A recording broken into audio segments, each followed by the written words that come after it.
அது உணர்வு நாமத்தினாலே கூறியிருக்கிற ஒருவரை நாங்கள் வாழ்த்து வரவேற்கிறோம். இவ்விலக்கத்துடைய வார்த்தைக்காக நாங்கள் கடந்து செல்ல இருக்கிறோம். நாங்கள் விசேஷமாக நாங்கள் வாசிப்போம். எபேசியர் புத்தகம் 1ஆம் அதிகாரத்துக்கு திருப்பி எபேசியர் புத்தகம் 1ஆம் அதிகாரத்துக்கு திருப்பி நாங்கள் வாசிப்போம் 13ஆம் வசனம். நீங்களும் உங்கள் ரட்சிப்பின் சுவிசேஷமாகிய சத்திய வசனத்தை கேட்டு விசுவாசிகளான போது வாக்குத்தத்தம் பண்ணப்பட்ட பரிசுத்த ஆவியால் அவருக்குள் முத்திரை போடப்பட்டீர்கள். ஆமென். இரக்கமுள்ள தகப்பனே, இந்த நாளுக்காக உம்மை நன்றி கூறி நாங்கள் ஸ்தோத்திரிக்கிறோம். ஆண்டவரே, நீர் எங்களை ரட்சிக்கும் பொழுது ஆண்டவரே உம்முடைய விலையேற பெற்ற அந்த இரத்தத்தை உம்முடைய தகப்பனை கர்த்தாவே கிருபையினாலே எங்களுக்கு சிந்தி அந்த கிருபையின் மூலமாக எங்களுக்கு ரட்சிப்பை கொடுத்த தெய்வம். ஆனபடினாலே உங்களுக்கு நாங்கள் நன்றி செலுத்துகிறோம். ஆண்டவரே, உம்முடைய பரிசுத்த ஆவியானவரை எங்களுக்காக ஆண்டவரே நீர் முத்திரை போட்டு இந்த முத்திரையின் மூலமாக ஆண்டவரே இந்த உலகத்துக்கு நீர் எங்களை வெளிப்படுத்துகிற தெய்வம். ஆனபடினாலே நன்றி நாங்கள் ஸ்தோத்தரிக்கிறோம். ஆண்டவரே, நாங்கள் வெறுமையாய் வேதத்தை வசனத்தை கேட்கிறவர்களாய் மாத்திரமல்ல, கேட்டு அதன்படி செய்கிறவர்களாய் இந்த ஒருவரை நீங்கள் நடத்தும்படியாக ஒப்புக்கொள்கிறோம். நாங்கள் யார் என்பதை எங்களுக்கு நீங்கள் வெளிப்படுத்துகிறோம். நாங்கள் ஒவ்வொருவரும் கிறிஸ்துவினுடையவர்கள் என்பதை நாங்கள் மறந்து விடாதபடி எங்களுடைய வாழ்க்கையை எங்களுக்கு நாள்தோறும் ஞாபகப்படுத்தி நடத்துங்கள். நீங்கள் செய்யப்படுற கிருபைக்காக நன்மைக்குள் நாங்கள் சோதரிக்கிறோம். தொடர்ந்தும் குடும்பத்தில் சிறு பிள்ளைகள் பெருவரைக்கும் எல்லாரையும் நீங்கள் பொறுப்படுங்க. ஒருவரையும் ஆசீர்வதிங்க. உடைய வேத சத்தியத்தை தெளிவாக கேட்பதற்கு தேவை உதவி செய்யுங்க. அந்த வசனத்தை கேட்டு அதை விடாதபடி உங்களுக்கு விரோதமாக கிரேசத்திருக்கிற எல்லா எதிர்வல்லமைகளை இயேசு கிறிஸ்துவின் நாமத்தினாலே கர்த்தர் நீங்கள் நிர்மூலமாக்குங்க. அப்படி கிருபைக்காக உங்களுக்கு நன்றி செலுத்துகிறோம். அப்படியா ஆண்டவரே, பலதளங்களிலே கர்த்தாவே இந்த வார்த்தை கேட்கிற ஒருவரை நீங்கள் பொறுப்படுங்க. ஒருவரையும் ஆசீர்வதிங்க. அடியனை மறைத்து உண்மை நீங்கள் வெளிப்படுத்தி உங்கள் நாமத்தை உயர்த்துங்க. அப்படி நன்றி செலுத்துகிறோம். இயேசு கிறிஸ்துவின் தூய நாமத்தில் கேட்கிறோம் எங்கள் ஜீவனோடு நல்ல பிதாவே. ஆமென். ரைட். நீங்கள் கிறிஸ்துவினுடையவர்கள், உங்களை கெடுத்துக் கொள்ளாதீர்கள். நீங்கள் கிறிஸ்துவினுடையவர்கள், அதனால நீங்க என்ன செஞ்சுறாங்க? உங்களை கெடுத்துக் கொள்ளாதீர்கள். Sanae right. இதனால நாங்கள் பார்க்கிறோம் சானே, நீங்களும் உங்கள் ரட்சிப்பின் சுவிசேஷமாகிய சத்திய வசனத்தை கேட்டு சதானே விசுவாசிகள் ஆன போது வாக்குத்தத்தம் பண்ணப்பட்ட பரிசுத்த ஆவியால் அவருக்குள் முத்திரை போடப்பட்டிருக்கிறீர்கள். இந்த முத்திரை என்று சொல்லி பார்த்தீங்கன்னா சீல் குத்தப்பட்டிருக்கிறவர்கள் நாங்கள் எல்லாரும். அப்படின்னா ஆண்டவர் எங்களை சீல் குத்தி வச்சுக்கிறார். எப்படின்னு பார்த்தீங்கன்னா, அதாவது எங்களுக்கு ஒரு சீல் அல்லது ஒரு முத்திரை என்ற ஒரு அடையாளத்தை போட்டிருக்கிறார். நாங்கள் எல்லாம் யாருடையவர்கள் என்று சொல்லி, கிறிஸ்துவினுடையவர்கள் என்று சொல்லி எங்களுக்கு ஒரு அடையாளத்தை போட்டிருக்கிறார். அப்படி அடையாளத்தை அவர் எங்களுக்கு போட்டிருக்கிறபடினால நல்லா கவனிங்க சானே, எங்களுக்கு தெரியாது எங்க மேல போட்டிருக்கிற அடையாளம் என்ன அப்படின்னு சானே. பரிசுத்த ஆவியானவர் முத்திரை போட்டிருக்கிறார். அப்ப போடப்பட்டிருக்கிற அந்த அடையாளம் எங்க ஒவ்வொருத்தர் மேலேயும் அந்த அடையாளம் இருக்குது. அப்ப நாங்க வாழுகிறதான இந்த சமுதாயத்துக்குள்ள இருக்கிற எல்லா மக்கள் மத்தியில அவங்களுக்கு தெரியும் தானே, இவங்க கிறிஸ்தவர்கள், கிறிஸ்தவர்கள் வேதக்காரவங்க அப்படின்னு சொல்லி எங்களை மற்றவங்க பார்க்கக்கூடிய அளவுக்கு எங்க மேல ஒரு சீலனை செய்யப்பட்டிருக்கிறது, குத்தப்பட்டிருக்கிறது சானே. அப்ப அப்படி இருக்கிற பொழுது எங்களுடைய வாழ்க்கையினுடைய சதானே வடிவமைப்பு அது கர்த்தருக்குள்ளானதாக இருக்க வேண்டும். அப்ப கர்த்தருக்குள்ளானதாக அந்த வடிவமைப்பு இல்லாம நாம நம்ம இஷ்டத்துக்கெல்லாம் நம்ம சில காரியங்களை நம்ம செயல்படுத்தி கொண்டு இருப்போம் அப்படின்னு சொல்லி பார்த்தீங்கன்னு சொன்னா சானி, அப்ப நாங்க எங்களுடைய வாழ்க்கையில தேவன் கொத்திருக்கிறதான அந்த முத்திரைக்கு விரோதமாக நாங்கள் செயல்படுவதாக என்ன செஞ்சிருவோம், நாங்க காணப்பட்டுருவோம் இல்லையா?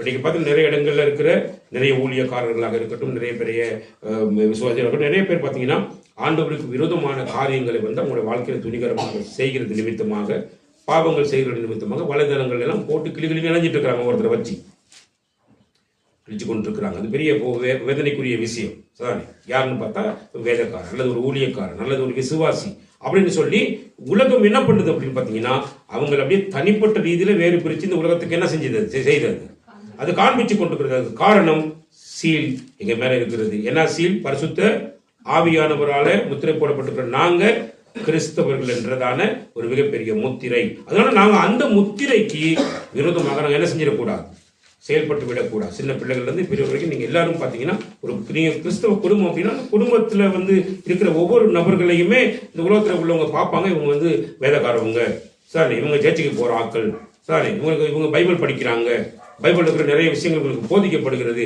ஆனா இவங்க பாத்தீங்கன்னா உங்களுடைய வாழ்க்கையில இவ்வளவு மோசமா இருக்குதே, இவங்க செயல்பாடுகள் வித்தியாசமா இருக்குதே, சரி உங்களுடைய பார்வை மோசமா இருக்கு, உங்களுடைய செயல்கள் மோசமா இருக்குன்னு சொல்லி பலவிதமான ரீதியில சரிதானே இந்த உலகம் எங்களை பார்த்து பேசும் அளவுக்கு என்ன பண்ணிடும் அப்படின்னு சொல்லி பாத்தீங்கன்னு சொன்னா செயல்பட்டு கொண்டிருக்கும். காரணம், எங்க மேல வச்சிருக்கிற அந்த சீல் எல்லாருக்கும் அது என்ன செஞ்சிடும், அந்த சீல் எல்லாருக்கும் அது காண்பிச்சு கொடுக்கும்.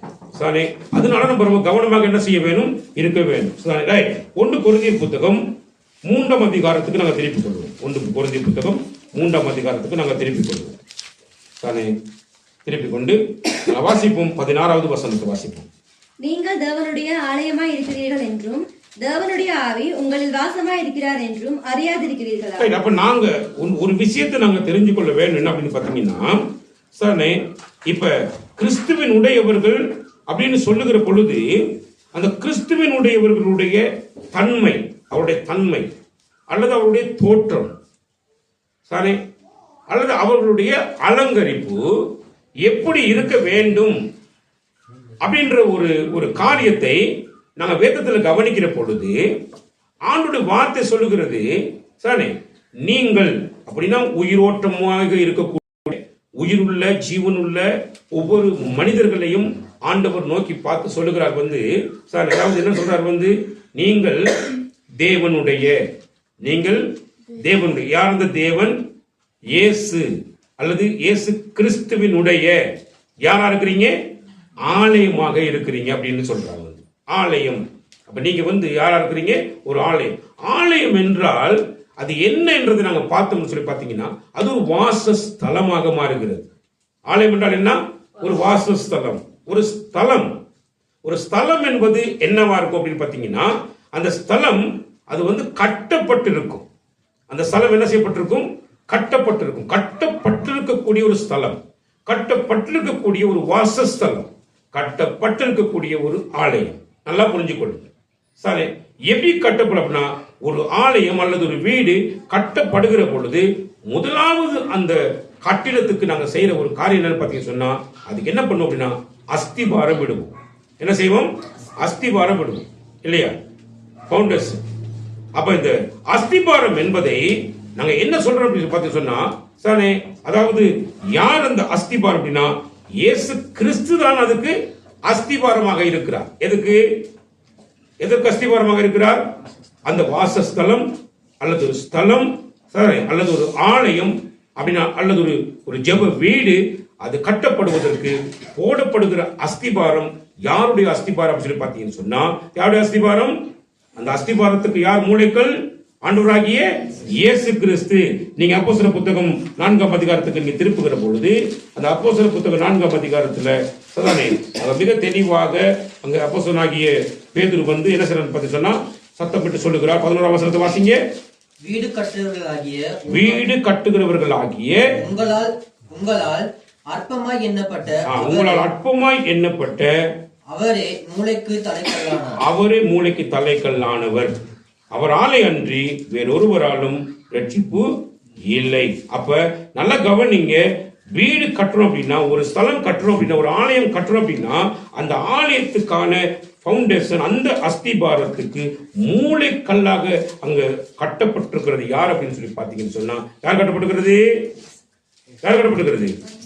ஆண்டவராகிய இயேசு கிறிஸ்து. அந்த மூளைக்கல் ஆண்டவராகிய இயேசு கிறிஸ்து அப்படின்னு சொல்லி பாத்தீங்கன்னு சொன்னா என்ன? ஆண்டவராகிய இயேசு கிறிஸ்து அந்த கட்டிடம் கட்டப்படுவதற்கு ஆண்டவராகிய இயேசு கிறிஸ்து என்ன படிக்கிறார் சொல்லி பாத்தீங்கன்னா எங்க எல்லாருக்காகவும் அவர் மரித்திருக்கிறார். எங்க எல்லாருக்காக என்ன படிக்கிறாரு? மரித்திருக்கிறார். சாரி, எப்படி மரித்திருக்கிறார்? பாவத்துக்கு மரித்திருக்கிறார். எங்களுடைய எல்லாருடைய பாவங்களுக்காக என்ன படிக்கிறார்? மரித்திருக்கிறார். அப்ப பாவங்களுக்கு மரித்தவர் அங்கே மூளைக்கல்லாக என்ன செய்யப்பட்டிருக்கிறார்? இருக்கிறார். அதே போல நீதிக்கு அவர் என்ன பண்ணிக்கிறார்? பிழைத்திருக்கிறார். பாவத்துக்கு மரித்து நீதிக்கு என்ன செய்கிறார்? ரோமர் புத்தகம் 6ஆம் அதிகாரத்தை நீங்க திருப்புகிற பொழுது அதனுடைய காரியத்தை நீங்க நலமாக நீங்க என்ன செய்ய முடியும்? நீங்க கற்றுக்கொள்ள முடியும். ரைட், 2ஆம் வசனத்தை வாசிங்க.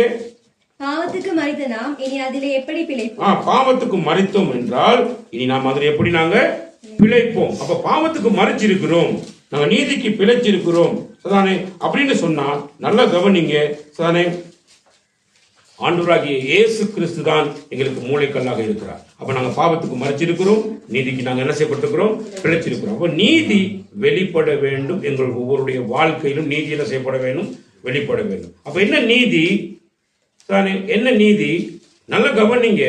இந்த உலகத்துல முதல் படைக்கப்பட்ட அந்த மனிதனை குறித்து ஆண்டவர் சொல்லுகிற பொழுது, ஆண்டவர் இயேசு கிறிஸ்து சொல்லுகிற பொழுது நல்ல கவனிங்க, படைத்த தெய்வமே, வானத்தையும் பூமியையும் படைத்த தெய்வம், அண்ட சராசரங்களையும் அதில் உள்ள எல்லாவற்றையும் உண்டாக்கி ஆளுகை செய்கிற தெய்வம் என்ன, நீங்க அவர் என்ன சொல்றாரு பார்த்தீங்கன்னு சொன்னா, அவரால் அவருடைய சாயலின் படி படைக்கப்பட்ட மனிதன் ஒரு மனிதனாக இருப்பாரா இருந்தா, அந்த மனிதனுக்கு நிச்சயமாக ஓய்வு என்பது தேவை. அந்த மனிதனுக்கு என்ன தேவை? ஓய்வு என்பது தேவை. அப்ப ஓய்வு இல்லாமல், காலை கூட ராஜா பேசிட்டு இருந்தேன், ஓய்வு இல்லாம ஒரு மனுஷன் வந்து சாதாரண அவன் இந்த நேரம் பார்த்து ஓய்வு இல்லாம கிட்டத்தட்ட 7 நாட்களை தன்வசப்படுத்தி கொண்டு வேலை செஞ்சு கொண்டு அதை பண்ணி இதை பண்ணிக்கிட்டு ஓடிட்டு இருப்பா அப்படின்னு சொல்லி பார்த்தீங்கன்னா, அவன் மிகப்பெரிய முட்டாளாக என்ன செய்யறான் இந்த உலகத்துல இருக்கிறான். ஏன் மிகப்பெரிய முட்டாள் அப்படின்னா, தேவாதி தேவனே விரும்புகிறார் ஒரு மனிதனுக்கு ஓய்வு தேவை என்று. ஏன்னா அவர் படைத்த படைப்பை குறித்து அவருக்கு தான் தெரியும். ஒரு மனிதனுடைய வாழ்க்கையில் இருக்கக்கூடிய மூளையினுடைய வளர்ச்சி எந்த அளவு, அவன் எந்த அளவுக்கு அவன் மூளை யோசிப்பான், சானே அவனுடைய சரீரத்தில் இருக்கிற நரம்புகள், தசைகள், நாளங்கள் எல்லாம் எந்த அளவுக்கு அவனுக்கு கிரியை செய்யும், சானே அவன் தொடர்ச்சியாக அவன் வேலை செய்து கொண்டு எப்ப பார்த்தாலும் அவன் வேலைக்கு போய் ஓடிட்டு இருந்தான்னு சொன்னா அவனுடைய நிலைமை என்ன ஆகும், சானே அப்படின்றதை குறித்து முழுவதும் அறிந்தவர் நம்முடைய ஆண்டவராகிய இயேசு. ஆகவே அவர் என்ன பண்றாருன்னா, ஒரு ஓய்வு தேவை மனிதனுக்கு என்று சொல்லி ஒரு ஓய்வு நாளை அவர் என்ன பண்றாரு, ஏற்படுத்தி கொடுக்கிறார். அப்ப அந்த ஓய்வு நாளை அவர் ஏற்படுத்தி கொடுக்கிறதுக்கு காரணம், மனிதன் ஆண்டவருக்கு முன்னிலையில சானே அவன் எப்பொழுதுமே ஆரோக்கியம் உள்ளவனாக என்ன செய்ய வேண்டும், இருக்க வேண்டும். ஆரோக்கியம் உள்ளவனாக இருக்க வேண்டும். சரி, அவன் எந்த விதமான குறைவும் இல்லாதபடி ஆசீர்வதிக்கப்பட்ட ஒரு மனிதனாக என்ன செய்ய வேண்டும், இருக்க வேண்டும். அதுதான் ஆண்டவர் என்ன செய்யறாரு பார்த்தீங்கன்னு சொன்னா, அங்க ஆதியாகமம் புத்தகம் 2ஆம் அதிகாரத்தில் சொல்றா வந்து, ஆண்டவர் படைத்த எல்லா நாட்களையும் விட அவர் ஓய்ந்திருந்த நாளை மனிதனும் ஓய்ந்திருக்க வேண்டும் என்று என்ன பண்றார் வந்து அவர் விரும்புகிறார். அப்ப அந்த நாளை அவர் என்ன பண்ணுகிறாரா, பரிசுத்தப்படுத்தி ஆசீர்வதிச்சிருக்கிறேன் என்று சொல்லி ஆண்டவர் மிக தெளிவாக சொல்லுகிறார். அப்ப அந்த நாளை அவர் பரிசுத்தப்படுத்தி ஆசீர்வதிச்சிருக்கிறபடினால அந்த நாளை நாங்கள் கத்திருக்கிட்டு நாங்கள் என்ன செய்ய வேண்டாங்க, கொடுக்க வேண்டும். சரிதானே? அப்ப இன்னைக்கு உலகத்தில் இருக்கிறதான மக்கள் கூட்டத்தை நீங்க பார்க்கிற பொழுது மிகப்பெரிய வியாபாரிகளாக இருப்பாங்க, பெரிய பெரிய முதலாளித்துவத்தில் இருப்பாங்க, நிறைய பெரிய பெரிய ஞானிகளாக மேதைகளாக அவங்க இருக்கலாம். ஆனால் என்ன நடக்குன்னு பார்த்தீங்கன்னா, மிகப்பெரிய ஒரு வட்டத்தை ஓடுவாங்க இல்லையா, பெரிய ஒரு ஓட்டத்தை ஓடிட்டு அந்த வட்டத்தினுடைய விளிம்பில் நின்று பார்க்கும் பொழுது அவங்க கண்ணு முன்னால அது என்னவா தெரியும்னு சொன்னா, வெறும் பூஜ்ஜியமாக தான் தெரியும். நல்லா புரிஞ்சுக்கொள்ளுங்க, வெறும் பூஜ்ஜியம். ஒன்றுமே என்ன செஞ்சதில்லை, கடைசியா ஒன்றையுமே தங்களுடைய வாழ்க்கையில் அவங்க என்ன செஞ்சதில்லை, சாதிச்சதும் இல்லை, ஒன்றையுமே அவங்க கண்டதும் இல்லை, எதுவுமே கிடையவே கிடையாது. அப்படி இருக்கிற பொழுது நாங்க எங்களுடைய தீர்மானத்தை எடுத்துக்கொண்டு நாங்கள் செயல்படுகிற ஒவ்வொரு காரியங்களிலும் நாங்கள் மிக மோசகரமான தேவனுக்கு எதிரான பகையாளிகளாக என்ன செஞ்சிருவோம், நாங்கள் மாறிவிடுகிறவர்களாக இருப்போம். சரி, அதான் அப்போஸ்தலனாகிய பவுல் சொல்றா வந்து, நீங்க உங்களுடைய வாழ்க்கையை எங்க கட்டுறீங்க அப்படிங்கிறது மிக முக்கியம். எங்க கட்டுறீங்கன்றது மிக முக்கியம். அப்ப கிறிஸ்துவனுடைய அஸ்திபாரத்தின் மேல நாங்க கட்டப்பட வேண்டும். கிறிஸ்து தான் யாருக்கு மூளைக்கு தலைக்கல்லாக இருக்க, அந்த அஸ்திபாரத்துக்கு மூளைக்கு தலைக்கல்லாக இருக்கிறார் இல்லையா? அதே போன்று நாங்க எபேசியர் புத்தகத்துக்கு நாங்க திருப்புவமாக இருந்தால், எபேசியர் புத்தகத்துல ஒரு காரியம் சொல்லப்படுகிறது இல்லையா? அதாவது அப்போஸ்தலர்கள் தீர்க்கதரிசிகள் என்பவருடைய அஸ்திபாரத்தின் மேல் நாங்க என்ன செய்யப்பட வேண்டும், நாங்க கட்டப்பட வேண்டும். தானே? நல்ல கவனிங்க, எங்க இருக்குது வசனம் வாசிங்க. அப்போஸ்தலர் தீர்க்கதரிசிகள் என்பவர்களுடைய அஸ்திபாரத்தின் மேல் கட்டப்பட்டவர்களுமாய் இருக்கிறீர்கள், அதற்கு இயேசு கிறிஸ்து தாமே மூளைக்கல்லாய் இருக்கிறார். நல்லா புரிஞ்சுக்கொள்ளுங்க. அப்ப அப்போஸ்தலர் தீர்க்கதரிசிகள், அப்ப அப்போஸ்தலர் என்றால் யாரு, தீர்க்கதரிசிகள் என்றால் யாருன்னு சொல்லி பார்த்தீங்கன்னா, பழைய ஏற்பாடு காலத்தில் நிறைய தீர்க்கதரிசிகள் இருந்தாங்க. அந்த தீர்க்கதரிசிகள் எல்லாரும் இயேசு கிறிஸ்துவை குறித்து அநேக இடங்களில் அவங்க சாட்சி கொடுத்து வந்துட்டு இருந்தாங்க. அதுக்கு பிறகு இயேசு கிறிஸ்து இந்த உலகத்துல ஒரு மனித அவதாரம் எடுத்து இந்த உலகத்துக்குள்ள வந்து பிறந்தார். அவர் பிறந்து தகப்படுத்த அவர் என்ன பண்ணார் சொன்னா, எங்க எல்லாருடைய பாவங்களுக்காக தன்னுடைய ஜீவனை என்ன பண்ணார் வந்து கொடுத்தார். சதானே கொடுத்து சதானே அதன் மூலமாக அவர் என்ன பண்றாரு பார்த்தீங்கன்னா சொன்னா, அவர் தம்முடைய அன்பை நமக்கு என்ன பண்றார் வந்து வெளிப்படுத்தி இருக்கிறார். சதானே அந்த அவருடைய அன்பு எப்படிப்பட்ட, மரித்தார், இதோ சகல நாட்களிலும் உயிரோடு கூட இருக்கிறார் என்பதை எங்களுக்கு இந்த உலகத்துக்கு அறிமுகப்படுத்தி அந்த உலகத்தில் இருக்கிற எல்லாருக்கும் அதை சொல்லி வந்தவர் யாருன்னு பார்த்து சொன்னா ஆண்டவராகிய இயேசு கிறிஸ்து தெரிந்து கொண்ட அவருடைய அப்போஸ்தலர்கள். அப்ப அப்போஸ்தலர்கள் தீர்க்கதரிசிகள் என்பவருடைய அஸ்திபாரத்தின் மேல கட்டப்படுவதா இருக்குதுன்னு சொன்னா அப்ப நாங்க என்ன பண்ணணும் அப்படின்னு சொன்னா வேத வசனங்களை நாங்கள் ஆராய்ந்து படித்து அந்த வேத வசனத்தின் மூலமாக நாங்கள் என்ன பண்ணணும், ஒவ்வொரு நாளும் நாங்கள் கட்டப்பட்டு இருக்கிறோம். நாங்கள் என்ன படிக்கிறோம், கட்டப்பட்டுக்கிறோம். கட்டப்படுறோம் என்ன அர்த்தம் அப்படின்னா ஒரு கல்லின் மேல இன்னொரு கல்லு வச்சு என்ன செய்யப்படணும், எங்களை வச்சு கட்ட வேண்டும். அது எப்படி கட்டலாம் அப்படின்னு சொல்லி பார்த்தீங்கன்னா நாங்கள் வாசிக்கிற பொழுது எங்களுக்கு தெரியும் தானே. 1 பேதுரு புத்தகத்தில் நாங்கள் அந்த வசனத்தை நாங்கள் பார்க்கலாம் இல்லையா. 1 பேதுரு புத்தகத்தில் நாங்கள் வசனத்தை பார்க்கலாம். நாங்கள் எந்த விதமாக கட்டப்படுகிறோம் என்றால் ஜீவனுள்ள கற்களாக நாங்கள் ஒருவர் மேல ஒருவர் என்ன செய்யறோம் வச்சு என்ன செய்யப்படுகிறோம், கட்டப்படுகிறோம். எங்க வாசிங்க இந்த வசனத்தை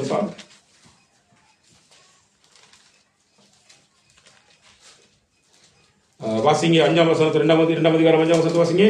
ஜீவனுள்ள கற்களை போல ஆவிக்கேற்ற மாளிகையாகவும் இயேசு கிறிஸ்து மூலமாய் தேவனுக்கு பிரியமான ஆவிக்கேற்ற பலிகளை செலுத்தும் படிக்கு பரிசுத்த ஆசாரிய கூட்டமாகவும் கட்டப்பட்டு வருகிறீர்கள். அப்ப நாங்க என்ன பண்ண, ஜீவன் உள்ள கற்களை போல ஆவிக்கேற்ற மாளிகையாகவும் இயேசு கிறிஸ்து மூலமாய் தேவனுக்கு பிரியமான ஆவிக்கேற்ற பலிகளை செலுத்தும்படிக்கு பரிசுத்த ஆசாரிய கூட்டமாய் கட்டப்பட்டு வருகிறீர்கள். அப்ப நாங்க கட்டப்படுகிறவர்கள் எப்படி இருக்கணும் அப்படி சொன்னா என்ன பண்ணணும், ஜீவனுள்ள கற்களாக. அப்ப ஜீவனுள்ள கற்கள் கல்லுக்கு என்ன இருக்குது, ஜீவன் இருக்கிறது. அப்ப நாங்க எங்களை எல்லாம் ஆண்டவர் எப்படி பார்க்கிறார், கல்லுகளாக பார்க்கிறார்.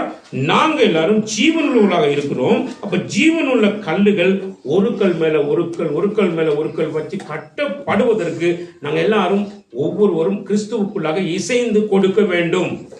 அப்ப நாங்க எங்களுடைய முதுகை கொடுத்து சரிதானே எங்கள் மேல ஒவ்வொருவரும் கட்டப்படுவதற்கு நாங்க என்ன பண்ணணும் அப்படின்னா நாங்க எங்களை என்ன செய்ய வேண்டும், ஆண்டவருக்காக நாங்க என்ன செய்ய வேண்டும், எங்களை விட்டு கொடுக்க வேண்டும். நடக்கிற விஷயம் அப்படி பாத்தீங்கன்னா நாங்க முதுகு கொடுக்கறதுக்கு விரும்புறது இல்லை, தலையை கொடுக்கறதுக்கு விரும்புறது இல்லை. சரிதானே நாங்க என்ன பண்ணிட்டு இருக்கோம் அப்படின்னு பாத்தீங்கன்னா நாங்க எங்களுடைய அலுவல்களை மட்டும் என்ன பண்ணிட்டு இருக்கோம் பார்த்துக்கிட்டு, எங்களுடைய அலுவல்களை மட்டும் பார்த்துக்கிட்டு நாங்க தெரிஞ்சிட்டு இருக்கோம். எங்களுக்கு நாங்க யாருன்னு எங்களுக்கு தெரிய மாட்டேங்குது, எங்களுக்கு யாருன்னு எங்களுக்கு தெரிய மாட்டேங்குது. நாங்க ஒவ்வொரு நாள் என்ன பண்ணணும் அப்படின்னா நாங்க எங்க மேல ஒருவர் கட்டப்படுவதற்கு நான் என்ன பண்ணணும் அப்படின்னா என்னை நான் செத்தவனாக கர்த்தருக்காக என்ன செய்வேன், நான் கொடுக்க வேண்டும். நான் எப்படி சொன்னா நான் ஒரு அஸ்திபாரத்தின் மேல கட்டப்படுகிற ஒரு ஜீவனுள்ள கல்லாக என்னை என்ன செய்ய வேண்டும், என் மேல கட்டப்படுவதற்கு என்னுடைய சுகபோகமான சுயநலமான என்னுடைய எல்லா காரியங்களையும் நான் என்ன செய்வேன், நான் வெறுத்து என் ஆண்டவருக்காக நான் என்ன செய்வேன், என்னை நான் ஒப்பு கொடுக்க வேண்டும். அப்பதான் என் மேல என்ன செய்வார், என்னோட கட்டப்படும். அப்ப நாங்க சபை என்று சொல்லுகிற பொழுது நாங்க சாதாரணமான இடம் போட்டுறக்கூடாது. அப்ப சபை என்று சொல்லி ஒருத்தர் மேல ஒருத்தர் கட்டப்படுவதற்கு என்னை நான் என்ன செய்ய வேண்டும், நான் அர்ப்பணிக்க வேண்டும். என்னுடைய வாழ்க்கையை நான் கர்த்தருக்காக அர்ப்பணிக்க வேண்டும். அப்பதான் என் மேல மற்றவர்கள் என்ன செய்யப்படுவாங்க, கட்டப்படுவார்கள். இதைதான் அப்போஸ்தலர்கள் செய்தாங்க, இதைதான் தீர்க்கதரிசிகள் செய்தாங்க. அதாவது தீர்க்கதரிசிகள் எல்லாரும் கொலை செய்யப்பட்டார்கள். தங்கள் விருப்பப்படி வாழ நினைச்ச யாரையும் ஆண்டவர் விருப்பப்படி வாழ என்ன செய்யல, அனுமதிக்கவே கிடையாது. அது நீங்க புரிஞ்சு கொள்ளவே. சாரி இறைமையத்துக்கு சின்ன வயசு 11 வயசுல எல்லாம் ஆண்டு தெரிஞ்சு கொண்டான். சாரி அவனும் அவனுடைய வாழ்க்கையில் எதிர்கால நாட்கள்ல பார்த்தீங்கன்னு சொன்னா சில இடங்கள்ல வந்து அவன் சுகபோகமான வாழ்க்கை அவனுடைய விருப்பத்துக்கு ஏற்ற பாதையில் அவன் இணைஞ்சிருக்கலாம், போயிருக்கலாம். சாரி நிறைய பேர் இந்த இலவு லவ்னு சொல்லி இப்படிக்கெல்லாம் சுத்திட்டு தெரிஞ்சாங்க நிறைய பேர்.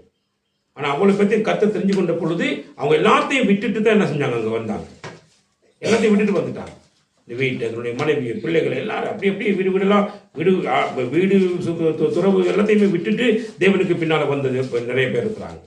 அப்ப அவங்களும் என்ன பண்ணிக்கிறாங்க அப்படின்னு சொல்லி பார்த்தீங்கன்னு சொன்னா அந்த தீர்க்கதரிசிகள் யாவரும் ஆண்டவருக்காக கொலை செய்யப்பட்டார்கள், சாகடிக்கப்பட்டார்கள். ஏன், அவர்கள் தங்களை கர்த்தருக்காக என்ன பண்ணாங்க, ஒப்பு கொடுத்தாங்க, அர்ப்பணித்தார்கள், அதனால சாகடிக்கப்பட்டாங்க. அப்போஸ்தலர்கள் யாவரும் இரத்த சாட்சிகளாக என்ன செஞ்சாங்க, மறிச்சாங்க, யோவானை தவிர. சரி பெரிய பெரிய பயங்கரம். அப்போஸ்தலர்கள் பவுல் எல்லாம் பார்த்தீங்கன்னா நீங்க கழுத்தை வெட்டி கொண்டார்கள். அப்ப கழுத்தை வெட்டி கொள்ளும் அளவுக்கு அப்போஸ்தலர்கள் பவுல் தன்னுடைய வாழ்க்கையை தேவனுக்காக என்ன செஞ்சாங்க, அர்ப்பணிங்க. அப்ப அப்போஸ்தலர்கள் தீர்க்கதரிசிகள் சொல்லுகிற நேரம் நீங்க சாதாரண அவங்களும் அஸ்திபாரமாக எங்களுக்கு என்ன செய்யப்பட்டிருக்கிறாங்க, போடப்பட்டிருக்கிறார்கள். அவ போடப்பட்டிருக்கிற அஸ்திபாரம் சாதாரணமான அஸ்திபாரம் இல்லை. இயேசு கிறிஸ்து செத்தார் யாருக்காக, எனக்காக, இங்க இருக்க உங்களுக்காக, இந்த உலகத்தில் இருக்கிற எல்லாருக்காகவும் என்ன இயேசு கிறிஸ்து செத்தார். அவர் தீர்க்கதரிசிகள் சேர்த்தாங்க, அப்போஸ்தலர்கள் சேர்த்தாங்க. இப்படி எல்லாரும் தங்களுடைய வாழ்க்கையை அர்ப்பணித்ததற்கு காரணம், நான் ஒரு வாசஸ்தலமாக கட்டப்பட வேண்டும் என்பதற்காக, ஒரு ஜீவனுள்ள மாளிகையாக கட்டப்பட வேண்டும் என்பதற்காகவே அப்படிப்பட்ட ஒரு மிகப்பெரிய அர்ப்பணிப்பை அவர்கள் என்ன பண்ணிக்கிறாங்க, தன்னுடைய வாழ்க்கையை என்ன பண்ணிக்கிறாங்க, தியாகம் பண்ணியிருக்கிறாங்க. இன்றைக்கு சபைகளில் ஏன் ஒரு ஒரு அதாவது இருக்கிற சகோதரிகள் மேல இன்னொரு சகோதரிக்கு பொறாம, இன்னொரு சகோதரன் மேல இன்னொரு சகோதரனுக்கு பொறாம, எரிச்சல், இதெல்லாம் எதுக்குள்ள வந்திருக்கு அப்படின்னு பார்த்தீங்கன்னா, இங்க யாரும் எங்களை அர்ப்பணிக்காதது நிமித்தமாக தான் இங்கே நாங்கள் எல்லாரும் ஒருவரை ஒருவர் கடிந்து பட்சித்து போடுவதாக நம்பி விடுறோம், நாங்கள் மாறி விடுகிறோம். அப்படிலாம் நாங்கள் செய்ய முடியாது. ஏனென்றால் நாங்கள் கர்த்தருடைய ஆலயமாக, வாசஸ்தலமாக, ஒரு ஸ்தலமாக கட்டப்பட வேண்டியவர்கள். அப்ப அதை தான் நாங்கள் அங்கே 1 கொரிந்தியர் புத்தகம் 3ஆம் அதிகாரத்திலே நாங்கள் பார்க்கக்கூடியதாக இருக்கிறது. அப்ப என்ன நடக்குதுன்னு பார்த்தீங்கன்னு சொன்னா, சரி, அப்ப என்ன நடக்குது, நீங்க தேவனுடைய ஆலயமாய் இருக்கிறீர்கள். அப்ப நீங்க ஆலயமாய் இருந்தா உங்களுக்குள்ள இருக்கக்கூடிய தெய்வம், நீங்க கோயிலாக இருந்தால் உங்களுக்குள்ள இருக்க வேண்டிய தெய்வம், உங்களுக்குள்ள வாசம் பண்ண வேண்டிய தெய்வம், அவர் எப்படிப்பட்டவர் அப்படின்னு சொல்லி பார்த்தீங்கன்னா, ஆவியானவர் வாசம் பண்ணுவாராங்க. எங்க வாசம் பண்ணுவாராம்? ஆவியானவர் வாசம் பண்ணுவார். ஆவியானவர் உங்களுக்குள்ள வாசம் பண்றார் அப்படின்னா, நல்ல கவனிங்க, வாசம் பண்ணுகிற ஆவியானவருடைய முதல் வேலைன்னு ஒண்ணு இருக்குது.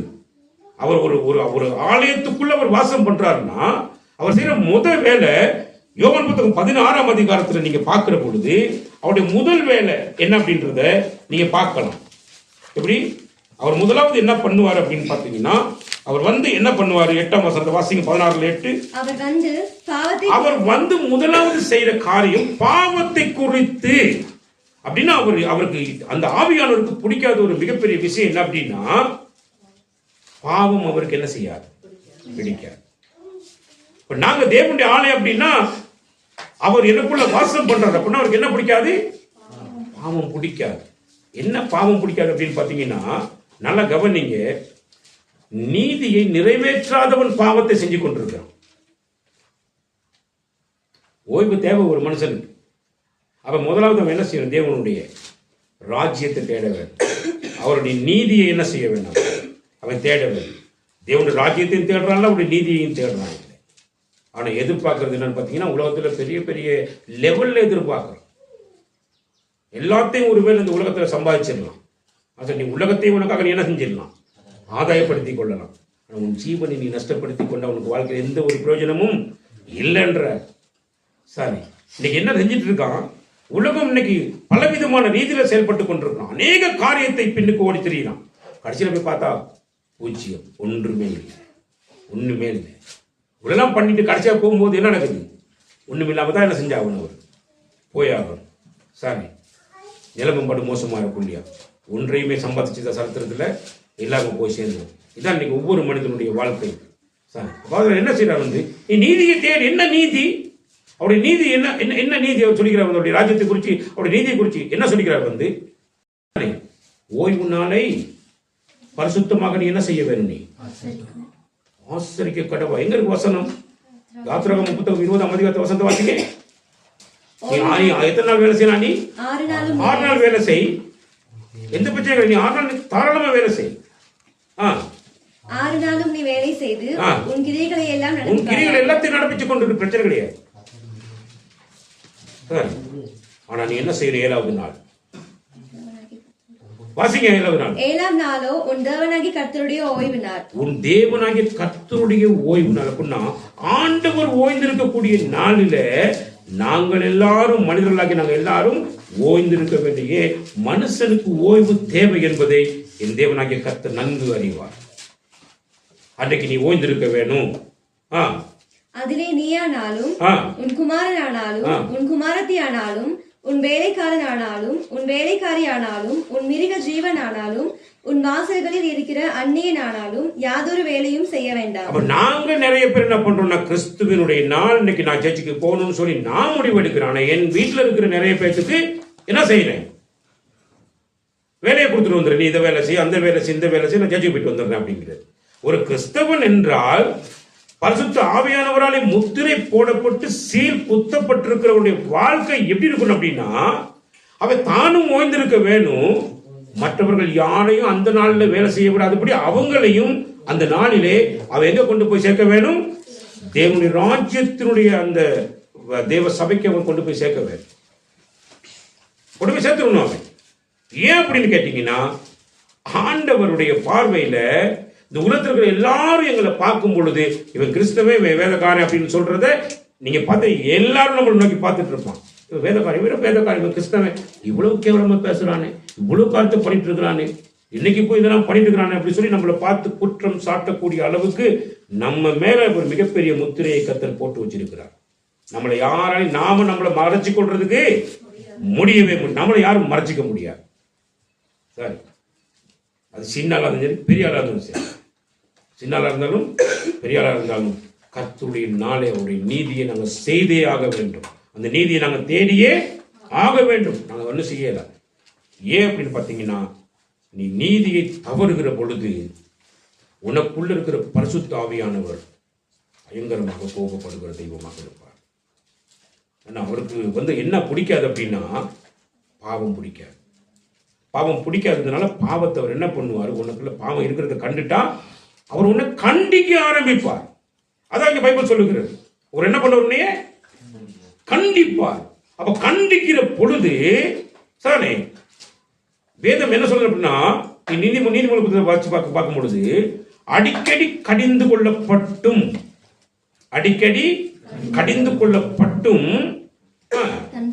தன் பிடரியை கடினப்படுத்துகிறவன் சகாயமின்றி சடிதியில நாசம் அடைஞ்சு போயிருவான்.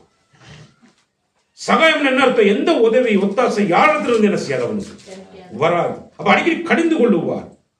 நாளை பரிசுத்தமாக ஆசரி, நீ தேவனுடைய நீதியை நிறைவேற்று.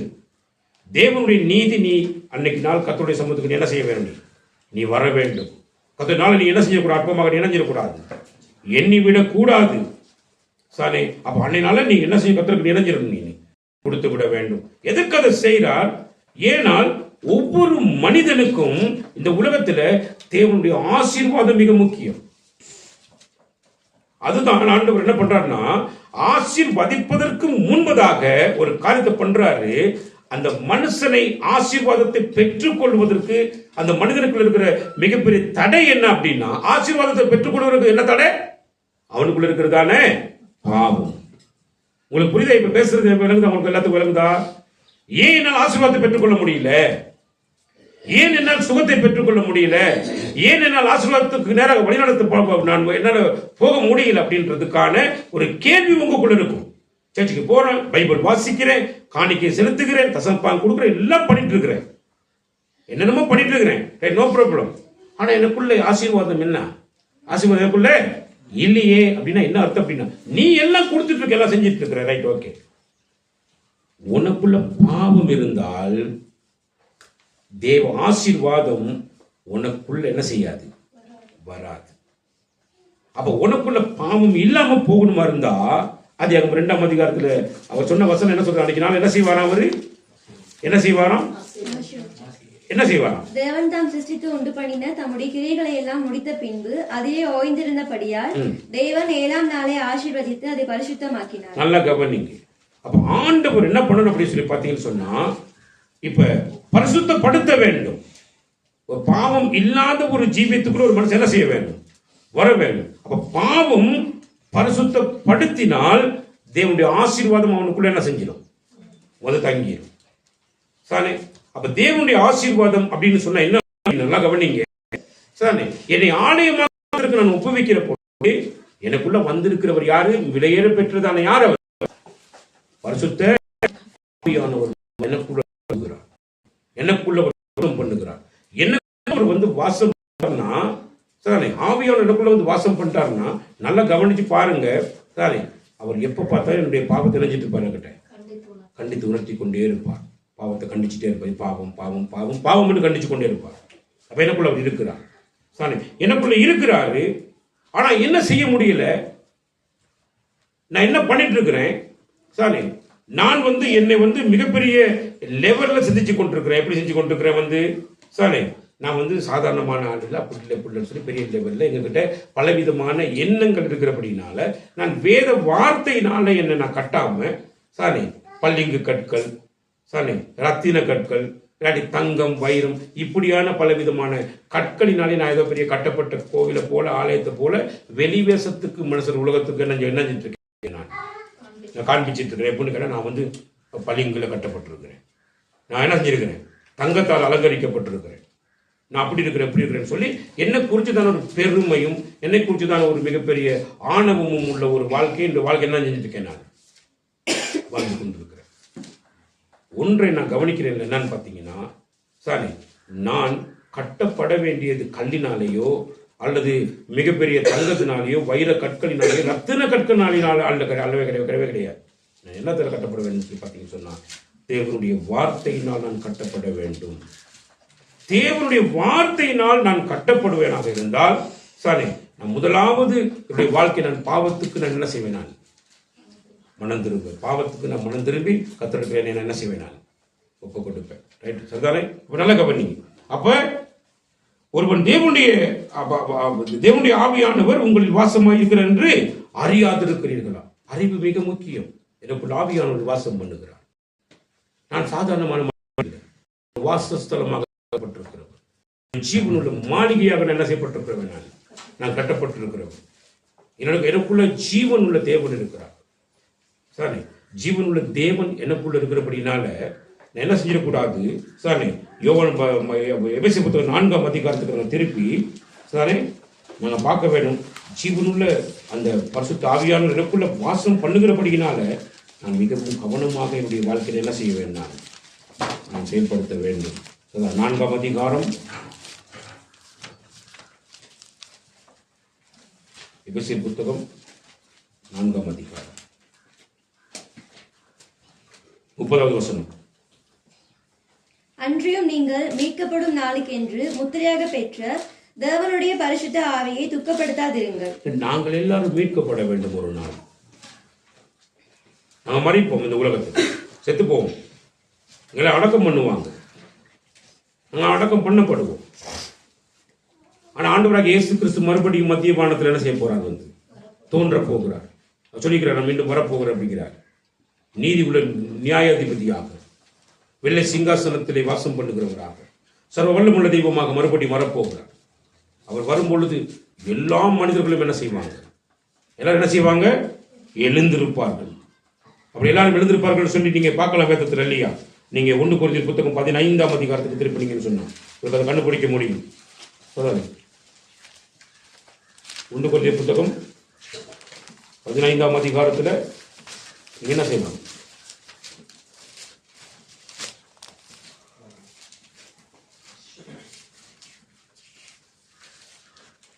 நீங்க 1 தெசலோனிக்கருக்கு திருப்புங்க.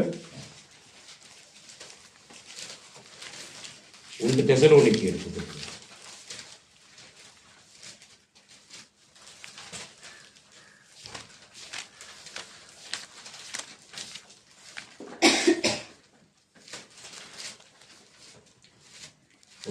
புத்தகம் 4ஆம் அதிகாரம் 16ஆம் வசனம். ஏனெனில் கர்த்தர் தாமே ஆரவாரத்தோடும் பிரதான தூதனுடைய சத்தத்தோடும் தேவ எக்காலத்தோடும் வானத்திலிருந்து இறங்கி வருவார். அப்பொழுது கிறிஸ்துவுக்குள் மரித்தவர்கள் முதலாவது எழுந்திருப்பார்கள். அப்ப வானத்திலிருந்து ஆண்டவர் எப்படி வருவார் சொல்லி பார்த்தீங்கன்னு சொன்னா, எப்படி வருவார், தேவ எக்காலத்தோடும் என்னது, அதாவது எப்படி பார்த்தீங்கன்னா பிரதான தூதனுடைய சத்தத்தோடும் தேவ எக்காலத்தோடும் வானத்திலிருந்து இறங்கி வருவார். அப்பொழுது கிறிஸ்துவுக்குள் மரித்தவர்கள் முதலாவது எழுந்திருப்பார்கள். அப்ப செத்துப்போம், கிறிஸ்துவை விசுவாசித்து சரிதானே கிறிஸ்துவுக்குள் வாழ்ந்த ஒவ்வொரு மனிதனும் செத்து போனா அவ்வளவு பேரும் இணைஞ்சிருப்பாங்க. அன்றைக்கு நாள்ல எழும்பியிருப்பார்கள். அப்படி எழும்புகிற நாள் ஒன்று வரும். அன்றைக்கு எழும்புகிற நாள் வருகிற பொழுது சானே அன்றைக்கு நான் கர்த்தருடைய நாமத்தினால நான் இப்படிதான் வாழ்ந்தேன் அப்படின்னு சொல்லி நான் கர்த்தருக்கு முன்பதாக நான் எதிர்கொண்டு போவதற்கு நான் மீட்கப்பட வேண்டும். அப்ப நான் மீட்கப்படுவதற்கு நான் என்ன செய்யக்கூடாது அப்படின்னா, எனக்கு கொடுக்கப்பட்டிருக்கிற பரிசுத்த ஆவியானவரை நான் ஒருபோதும் துக்கப்படுத்தக்கூடாது. நான் எழுந்திருக்கணும்னா என்ன செய்யக்கூடாது, நான் பரிசுத்த என்ன செய்யக்கூடாது, துக்கப்படுத்தக்கூடாது. அதான் கர்த்தர் இடத்துல விரும்புகிற காரியம். அப்ப அன்றைக்கு நீங்கள் மீட்கப்படும் நாளுக்கு என்று அன்றைக்கு நாங்கள் எல்லாரும் எழுப்பி நிற்கும் பொழுது கர்த்தர் என்னை உயிரோடு என்ன செய்ய வேணும், அவர் என்ன செய்ய வேணுங்கிற மீட்டு கொண்டு போறதுக்கு நான் கர்த்தருடைய பரிசுத்தவான்கள் என்ன செஞ்சக்கூடாது, நான் துக்கப்படுத்தாத ஜீவியத்தை நான் ஜீவிக்க வேண்டும். எப்படி துக்கப்படுத்தாத ஜீவியத்தை நான் ஜீவிக்கல அப்படின்னு சொல்லி பார்த்தீங்கன்னா வந்து திருடுகிறவன் நீ என்ன செய்யாத, 22 வசனம், திருடுகிறவன் நீ என்ன செய்யாத, திருடாம குறைச்சல் உள்ளவர்களுக்கு கொடுக்கத்தக்கதாக தனக்கு உண்டாய் இருக்கும்படி தன் கைகளினாலே நலமான வேலையை செய்து பிரயாசப்பட கடவுள். நிறைய பேர் இன்னைக்கு என்ன பண்ணுவோம் அப்படின்னா, வேலை செய்ய பிரியம் இல்லை, சும்மா கிடைச்சா வாங்கிட்டு இருப்பான். அதுக்கு பேர் திருடுதான். வேலை செய்ய நலமான வேலைகள் என்ன செய்யணும், அவன் செய்ய வேண்டும். சரி, இன்னைக்கு 2 நாள் வேலைக்கு போயிட்டு 3ஆவது நாள் வேலைக்கு போக மாட்டான். 2 நாள் காசு இருக்குது, அது இருக்குது, இது இருக்குது, 3 நாள் வேலைக்கு போக மாட்டான். அப்போ ஆணுச்சுரா வந்து நீ உனக்கும் பார்க்க குறைவு உள்ளவர்கள் இருக்கிறாங்க, ஏழைகள் எளியவர்கள் இருக்கிறாங்க, அவங்களுக்கு நீ கொடுக்கணும்னா உங்ககிட்ட பணம் இருக்கணும். நீ வேலை செய்யறது உனக்காக மட்டுமே வேலை செய்யற, உன் குடும்பத்துக்காக மட்டுமே வேலை செய்யறனா நீ கர்த்தருக்கு முன்னிலையில பாவம் செஞ்சுட்டு இருக்க. அப்படி என்ன செய்யணும் அப்படின்னா, நீ 6 நாள் வேலை செய்றியே, அந்த 6 நாள்ல 5 நாள் நீ உனக்காக வேலை செஞ்சு 6வது நாள் நீ சம்பாதிக்கிற சம்பாத்தியத்தை நீ யாருக்கு கொடுக்கணும், ஏழைகளுக்கும் எளியவர்களுக்கும் நீ என்ன செய்யணும், கொடுக்க வேண்டும். சார் இன்னைக்கு யாரும் அதை செய்யறதே கிடையாது. ஆனா கட்டாயம் நீ அதை என்ன பண்ணணும், நீ செய்ய வேணும் சார். ஏன்னா உனக்கு கீழே குறைச்சல் உள்ளவங்க இருக்கிறாங்க, அவங்களுக்கு நீ கொடுக்கணும் வந்து நீ வேலை செஞ்சாகணும். நிறைய பேர் வேலைக்கு என்ன செய்யறது இல்லை, போறது இல்லை. அப்படி இப்படியான சுயநலமான காரியங்களில் ஈடுபடுகிறவர்களை எல்லாம் கர்த்தர் கவனித்துக் கொண்டிருக்கிறார். அவர்கள் செய்கிறது பாவம் என்பதை ஒரு நாள் திட்டவட்டமாக வெளியரங்கப்படுத்தி காண்பிப்பார்.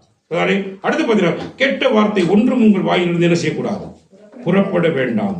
பக்தி விருத்திக்கு ஏதுவான நல்ல வார்த்தைகள் உண்டானால் அதையே கேட்கிறவர்களுக்கு பிரயோஜனம் உண்டாகும்படி பேசுங்கள். அப்ப கேட்கிறவர்களுக்கு பிரயோஜனமாக இருக்கக்கூடியதான வார்த்தைகளை மட்டும் உபயோகப்படுத்துங்க. மற்றபடி நீங்க தேவையில்லாத வார்த்தைகளை என்ன செய்யக்கூடாது, நீங்க பேசக்கூடாது. ஏன் அப்படின்னா, மனுஷர் பேசும் வீணான வார்த்தைகளை குறித்து ஒரு நாள் என்ன செய்யப்படும், நியாய தீர்ப்பு கொடுக்கப்படும். வீணான மனுஷன் பேசுற வார்த்தைகள் என்ன செய்யப்படும்.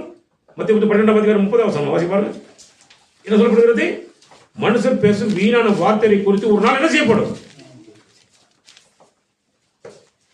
இதுல என்ன, மனுஷர் பேசும் வீணான வார்த்தைகள் என்ன நடக்கும், மனுஷர் பேசும் வீணான வார்த்தைகள் யாவையும் குறித்து நியாய தீர்ப்பு நாளிலே கணக்கு ஒப்புவிக்க வேண்டும். அப்ப நல்லா யோசிச்சு பாருங்க, நம்ம எத்தனை பேசுனது ஞாபகம் இல்லை அப்படின்னு. எப்படி என்ன பேசுறது ஞாபகமே எங்களுக்கு நம்ம பேசுறது ஞாபகம் இருக்காது. சரி, நல்லா யோசிச்சு பாருங்க. இப்ப நான் பிள்ளைகளை பார்த்து பேசுறது என்னென்ன பேசுறது எனக்கு ஞாபகம் இருக்காது. பிள்ளை என்கிட்ட பேசுறது என்னென்ன பேசுறது எனக்கு ஞாபகம் இருக்கு, அவங்களுக்கு ஞாபகம் இருக்காது. கணவன் மனைவி கூட சண்டை பார்த்தா அவங்க என்னென்ன பேசுறாங்க அவங்களுக்குள்ள என்ன செய்யாது, ஞாபகம் வராது. ஆனா மனுஷர் பேசும் வீணான ஒரு வார்த்தை பேசியிருந்தாலும் அந்த ஒரு வார்த்தை ஒரு நாள் உன் முன்னிலையில நியாயம் என்ன செய்யப்படும், விசாரிக்கப்படும். வேத வசனம் மிக தெளிவாக என்ன செஞ்சிருக்கிறது, சொல்லி இருக்கிறது. அப்ப ஆனபடினா கெட்ட வார்த்தை என்ன செய்யும், நினைச்சக்கூடாது, வரக்கூடாது. பிரயோஜனம் இருக்கக்கூடியதான வார்த்தைகளை மட்டும் என்ன செய்யும், உங்க வாயில வந்து பேச. தேவையில்லாம எல்லாம் வார்த்தைகள் இணைஞ்சிடாத, நீ உபயோகப்படுத்தி விடாதே. எவ்வளவு அருமையா பேசுறதுல யோசிச்சு பாருங்க. அப்புறம் சொல்றா வந்து, சார் நீங்க மீட்கப்படுறதுக்கு நீங்க மீட்கப்படுறதுக்கு இருக்கிறீங்க, நீங்க பரிசுத்தாவை துக்கப்படுத்துகிறதான காரியம் உங்களுக்குள்ள இருக்குது. அது என்ன பத்தி சொன்னா, கசப்பு, வாட்சி பாருங்க 30 வசனம், சகலவிதமான கசப்பு, கோபம், மூர்க்கம், கூக்குரலும், தூஷணமும், மற்ற எந்த துர்க்குணமும் உங்களை விட்டு நீங்க கடவுள். நமக்கு எதிரே நிறைய பேர் செயல்படுத்தா இருப்பாங்க. சாரி, கத்தி திட்டு வருவான், கம்பு திட்டு வருவான், பயங்கரமான பிரச்சனை எங்கிட்ட சுற்றி இருக்கத்தான் செய்யும். ஆண்டு இல்லை, நீ வந்து என்ன செஞ்சிடாத அப்படின்னா அவங்க மேல கசப்பா இருந்துடாத, நீ கோபமா இருந்துடாத, மூர்க்கமா இருந்துடாத, கூக்குரல் சத்தம் போட்டுறாத, தூசணம் பேசிடாத. சாரி, இதெல்லாம் உங்களை விட்டு என்ன செய்ய வேணும், நீங்கி விட வேண்டும். ஏன் நீங்கி விட வேண்டும் அப்படின்னா, நீங்க மற்றவர்களை போல அல்ல. நீங்க யாரும் மற்றவர்களை போன்ற வாழ்க்கைக்குரியவர்கள் அல்ல. நீங்க இந்த உலகத்துல இருக்கிற பொழுது நீங்க கிறிஸ்துவினுடையவர்கள். நீங்க கிறிஸ்துவினுடையவர்கள் என்பதற்கு பரிசுத்த ஆவியானவர் உங்க மேல என்ன பண்ணிக்கிறாரு, முத்திரை போட்டிருக்கிறாரு. ஆகையினால மற்றவங்கள மாதிரி நீங்க நடந்து கொள்ளாதீங்க. பழி வாங்குவேன், விட மாட்டேன், என்ன செஞ்சு விட மாட்டேன், ஒரு கை பார்த்துட்டு தான் என்ன செய்வேன், நான் விடுவேன் அப்படின்னு சொல்லி பல விதமான வைராக்கியங்கள் எல்லாம் நம்ம உள்ளத்துல வச்சுக்கிட்டு சில விஷயங்களை பண்ணிட்டு உட்காந்துருக்கோம் அப்படின்னு சொல்லி பார்த்தீங்கன்னா, பரிசுத்த ஆவியானவர் நமக்குள்ள இருந்து என்ன பண்ணிட்டு இருப்பாரு, துக்கப்பட்டு கொண்டிருப்பார். சானே ஆகவே என்ன பண்றாருன்னா 30 வசனம் என்ன சொல்லுது? ஒருவருக்கொருவர் தயவாயும் மன உருக்கமாயும் இருந்து கிறிஸ்துவுக்குள் தேவன் உங்களுக்கு மன்னித்தது போல. அப்ப தேவன் எங்களை பார்க்கிற பொழுது பெரிய அக்கிரமக்காரங்க, நாங்க பெரிய அநியாயக்காரங்க, ஏமாத்துக்காரனுங்க, பொய்க்காரனுங்க, விபச்சாரக்காரர்கள், வேசித்தனம் பண்ணி கொண்டிருந்தவர்கள், விக்கிரக ஆராதனை பண்ணி கொண்டிருந்தவர்கள், படு மோசகரமான ஜீவித்துக் கொண்டிருந்தவர்கள். எங்களை ஆண்டவர் என்ன பண்ணாருன்னா நம்முடைய ஒரே குமாரனாகிய இயேசு கிறிஸ்து மூலமாக வெளியேறப்பெற்ற ரட்சிப்பை எங்களுக்கு தந்தருளி இருக்கிறார். எப்படி கொடுத்தார்? அவர் எனக்காக பலி செலுத்தி எனக்காக இயேசு கிறிஸ்துவை சாகடித்து, இயேசு கிறிஸ்துவை எனக்காக என்ன பண்ணார்? சாகடிச்சார். எதுக்காக அப்படின்னா என்னுடைய பாவங்களை மன்னிக்கும்படியாக. அப்ப நான் அவ்வளவு பெரிய துரோகியாக தேவனுக்கு எதிராக இருந்த பொழுது என்னுடைய பாவத்தையே மன்னிக்கும்படி தன் குமாரனை எனக்காக கொடுத்த தேவனுடைய அன்பு எவ்வளவு பெரிய அன்பு. நான் பெரிய யோகியன் மாதிரி நினைச்சுக்கிறது. நம்ம பேர் எந்த பேரையும் செஞ்சது கிடையாது, பொய் பேசுனது கிடையாது, களவெடுத்தது கிடையாது, அப்படி நாம நினைச்சுக்கிறது எங்களை. ஆனா எங்களை நம்ம கவனிச்சு பார்த்தோம்னா இந்த உலகத்திலேயே நாங்க எங்களை பின்னோக்கி பார்த்து முன்னோக்கி தெரிகிற கண்டுபிடிச்சோம். நான் எப்படிலாம் வாழ்ந்தேன், இப்படி வாழ்க்கை எப்படி பார்த்தீங்கன்னா இந்த உலகத்துல வாழ்றதுக்கு எந்த தகுதியும் இல்லாதவங்க நாங்களா இருப்போம். அவ்வளவு மோசகரமான கொலை பண்ணி தான் பல தடவை தூக்கில போட்டிருப்போம். அப்படிப்பட்ட ஒரு வாழ்க்கையை வாழ்ந்தவர்கள் நாங்கள். எங்களுக்கே கர்த்தருடைய அந்த மிகப்பெரிய கிருபை, அந்த பாவ மன்னிப்பு எங்களுக்கு கொடுத்துருக்குது. அப்படின்னா உனக்கு எதிராக எவ்வளோ சண்டை பிடிச்சான், அதை பிடிச்சான், இதை பிடிச்சான், அவனுடைய வாழ்க்கை அதை பண்ண, அவனை நீ பழி வாங்குறதுக்கு, அவனை அதை பண்ணுறதுக்கு, இதை பண்ணுறதுக்கு நீ கசப்பும் வெறுப்பும் வைராக்கியத்தையும் ஓம் வாழ்க்கையில வச்சுக்கிட்டு நீ தேவை வேலை நீ பண்ணிட்டு இருப்ப அப்படின்னா தேவன் உனக்கு மன்னிச்சதை நீ மறந்துட்டேன்னு அர்த்தம். உன்னை மன்னிச்சு உன்னை விடுதலாக்குறது நீ இணைஞ்சிட்ட மன்னிச்சுட்டேன்னு மறந்துட்டேன்னு அர்த்தம். நீ அதை மறக்கக்கூடாது. உன்னை விட மோசமானவன் இல்லாமல் நீ மோசமானவன். உனக்கே கர்த்தர் இணைஞ்சுக்க விடுதலையே கொடுத்திருக்கிறார். உனக்கே அவருடைய பரிசுத்த ஆவியானவர் என்ன பண்ணிக்கிறார்? கொடுத்திருக்கிறார். இன்னைக்கு உன்னை ஜீவனுடைய மாளிகையாக இணைஞ்சிருக்கிறார், நிறுத்திருக்க அவருடைய ஆலயமாக உன்னை நிறுத்தி இருக்கிறார், உன்னை கட்டி இருக்கிறார். அப்படின்னு நீ மற்றவங்க மேல இணைஞ்சிட்டு இருக்காங்க, அப்படின்னு கசப்பு வெறுப்பு வைராக்கியத்தை இணைஞ்சிட்டு இருக்காத வச்சிருக்காங்க. அப்ப நீ என்ன செய்யணும் அப்படின்னா உனக்கு மன்னித்தது போல நீங்களும் ஒருவருக்கொருவர் மன்னியுங்கள் அப்படின்னு நீங்க மன்னிங்க அப்படிங்கிற. அப்ப ஒரு கட்டப்பட்ட வாசஸ்தலத்துக்குள்ள, கட்டப்பட்ட ஆலயத்துக்குள்ள யார் வருவா? அமைதி இல்லாத ஒருத்தன், வேதனையோடு ஒருத்தன், பாவம் நிறைந்த ஒருத்தன் வருவான். எதுக்கு வருவான் அப்படின்னா, ஆண்டவரே நான் பாவியா இருக்கிறேன், நீ மன்னிங்க. நான் அமைதி இல்லாம இருக்கிறேன், எனக்கு அமைதி தாங்க. சந்தோஷம் இல்லாம கிடக்கிறேன், சந்தோஷத்தை தாங்கன்னு சொல்லி என்ன செய்வாங்க? ஒரு ஆலயத்துக்கு யார் போவா? ஒரு பாவி போவான். சரி, அப்ப பாவி போவான் அப்படின்னா அவன் எங்க போகணும்? ஆலயத்துக்கு போகணும். நீயே தேவனுடைய ஆலயமா இருக்கிறனா, நீயே தேவன் வாசம் பண்ணும் ஜீவனோட மாளிகையா இருக்கிறனா, உனக்கிட்ட ஒரு பாவி வர வேணும். உனக்கிட்ட ஒரு பாவி வந்து சரி அவன் தன்னுடைய வாழ்க்கையில் கிடைக்க வேண்டிய ஆறுதலை உன்னிடத்திலிருந்து என்ன செய்ய வேணாம். அப்ப தேவனுடைய ஆலயத்தில் அமைதி இருக்கும். தேவனுடைய ஆலயத்தில் என்ன இருக்கும்? ஆசீர்வாதம் இருக்கும். தேவனுடைய ஆலயத்தில் என்ன இருக்கும்? பரிசுத்தம் இருக்கும்.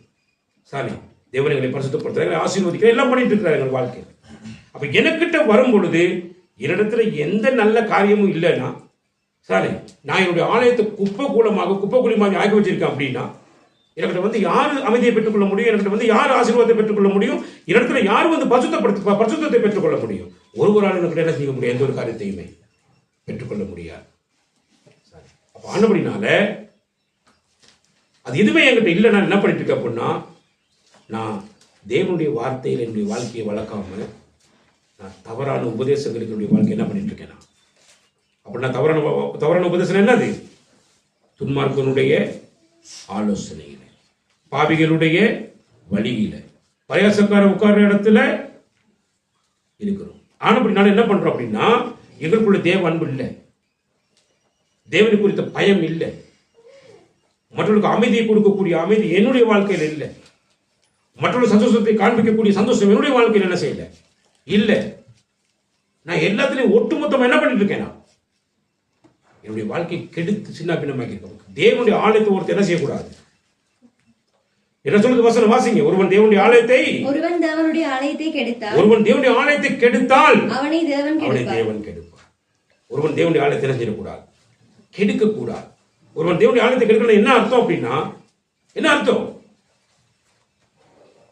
உன் தகப்பன் பத்தி நீ கேட்கல, உன் தாயின் போதகத்தை நீ என்ன செஞ்சிட்ட? தள்ளி விட்டுட்ட. சரி, உன் தகப்பனும் உன் தாயும் ஒருபோதும் பிள்ளைகள் வந்து கெட்டு போறதுக்கு புத்தி சொல்ல மாட்டான், நல்லா இருக்கிறதுக்கு தான் புத்தி சொல்லுவான். ஆனா தாய் தப்புண்ட புத்தியை விட அடுத்தவங்க சொல் பேச்சு கேட்பான், துன்மார்க்கோட சத்தத்துக்கு செவி கொடுப்பான், பாவிகளோட போயிட்டு என்ன செஞ்சிட்டு பாவியோட வழியில விளைஞ்சிட்டு இருப்பான், நின்றுட்டு இருப்பான், சரிதானே? பரிகாசம் பண்றவன் போயிட்டு விளைஞ்சிட்டு இருப்பான், உட்கார்ந்து இருப்பான். இதெல்லாம் பண்ணிட்டு இருக்கிறது நிமித்தமாக அவன் என்ன பண்றான்னா, தேவ ஆலோசனைக்கு தன்னுடைய வாழ்க்கையை அவன் விலக்கி நடத்துகிறபடினால அவன் தன்னை தானே கெடுக்கல. யாரை கெடுத்திருக்கான்? தேவனுடைய ஆலயத்தை கெடுத்து விடுகிறான். தேவனுடைய ஆலயத்தை அவன் கெடுத்து விட்டால் என்ன செய்வார்? தேவன் அவனை கெடுப்பார். அதான் கர்த்தருடைய நீதி நியாய தீர்ப்பு. அப்படினால நல்ல கவனிங்க தானே. நாங்களாம் சாதாரணமானவர்கள் கிடையாது. தேவனுடைய ராஜ்யத்தை நாங்கள் என்ன செய்ய வேண்டும்? நாங்கள் தேட வேண்டும். அவருடைய நீதியை நாங்கள் என்ன செய்ய வேண்டும்? நிலைநாட்ட வேண்டும். என்ன அவருடைய நீதி அப்படின்னா, நாங்கள் கர்த்தருடைய சபை கூடி வர நான் ஒவ்வொரு நாட்களில் நான் கர்த்தருடைய சபையில் நான் கூடி வர வேண்டும். எனக்கு எப்படி என் கர்த்தர் மெய்ப்பராக இருக்கிறாரோ தானே, ஒவ்வொரு குடும்ப தலைவர்களும் அந்த குடும்பத்துக்கு மெய்ப்பராக இருக்கிறார். குடும்பத்தை அவன் தான் என்ன செய்யணும்? மேய்க்க வேண்டும் தானே. கணவனாக இருந்தால் அவனுடைய மனைவி பிள்ளைகள் யாவருக்கும் பொறுப்பாளி அவர் தான். ஒரு மிகப்பெரிய பொறுப்பை கர்த்தர் அவனுக்கு என்ன பண்ணி வச்சுக்கிறார்? கொடுத்து வச்சிருக்கிறார். சரி, தேவனுடைய நீதியின்படி நாங்கள் எல்லா காரியத்திலும் என்ன செய்ய வேண்டும்? சரி, வேதத்தை நாங்கள் போதிக்க வேண்டும். பிள்ளைகளுக்கெல்லாம் போதிக்க வேண்டும். ஒவ்வொரு ஞாயிற்றுக்கிழமை நாட்கள் வரும்பொழுது சபை கூடி வருகிற ஒவ்வொரு நாட்களிலும் நாங்கள் என்ன செய்யணும்? குடும்பத்தை கூட்டிக் கொண்டு தேவ சமூகத்துக்கு வர வேண்டும். எங்கள் எல்லாரையும் பார்த்து கொண்டிருக்கிறாங்க. நீ யார்? வேதக்காரன். யாருவே? கிறிஸ்தவன். கிறிஸ்துவனுடைய நாள் என்ன பண்ணிட்டு இருக்கிறான்? வேலைக்கு போறான், அங்க போறான், இங்க போறான்னு சொன்னீங்களை பார்த்து யாரும் என்ன செய்யக்கூடாது? குற்றம் சுமத்தக்கூடாது. சரி, ஏனென்றால் நான் பரிசுத்த ஆவியானவராலே முத்திரை போடப்பட்டிருக்கிறேன். ஏன்? நான் கர்த்தருடைய வசனத்தை கேட்டு நான் ரட்சிப்பை பெற்றுக் கொண்ட விசுவாசத்திலான பொழுது என் மேல முத்திரை என்ன செய்யப்பட்டிருக்கிறது? போடப்பட்டிருக்கிறது. நீ கிறிஸ்துவினுடையவர். நீ என்ன செய்யாத? கெடுத்துக்கொள்ள முயற்சி செய்யாத. சரி, அப்புறம் என்ன செய்யணும்? நீ கிறிஸ்துவினுடையவனா இருந்தா, நீ ஜீவனுள்ள மாளிகை இருக்க வேண்டும். கட்டப்பட்டு மறந்துடக்கூடாது. ஒவ்வொரு நாளும் உண்மை ஒரு கட்டப்பட்ட அளவுக்கு என்னுடைய ஜீவி கர்த்தருடைய என்ன செய்ய வேண்டும்? அர்ப்பணிக்க வேண்டும். உன்னை நீ தியாகம் செய்ய வேண்டும். மற்றவர்கள் உண்மை என்ன செய்யப்படுவாங்க? கட்டப்பட்டு கொண்டே இருக்கக்கூடிய இந்த மாளிகை உயர்த்தால் என்ன செய்ய முடியாது. நீ பார்த்த பல கோடி ஜனங்கள் ரசிக்கப்பட்டிருக்கிறாங்க. ஒருத்தர் மேல ஒருத்தர் கட்டப்பட்ட என்ன பெரிய மாளிகையாக கட்ட வேண்டும் என்று கொஞ்சம் யோசிச்சு பாருங்க. ஏன்னா தேவன் வானத்துக்கும் பூமிக்கும் ஆண்டவராக இருக்கிறபடினால மனுஷனுடைய கைகளினால கட்டப்பட்ட எந்த கோவில்களிலும் என்ன செய்ய மாட்டார்? அவர் வாசம் பண்ண மாட்டார்.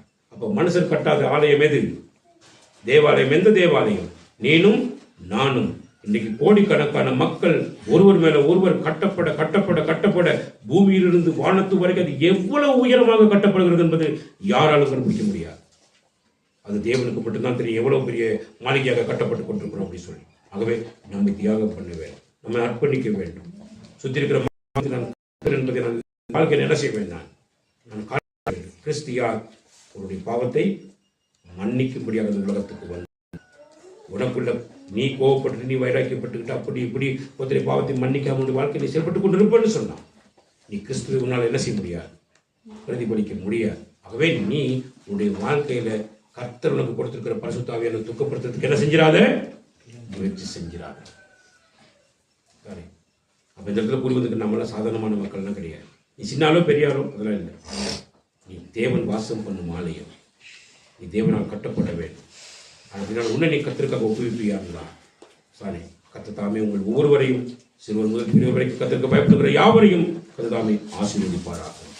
ஆமென்.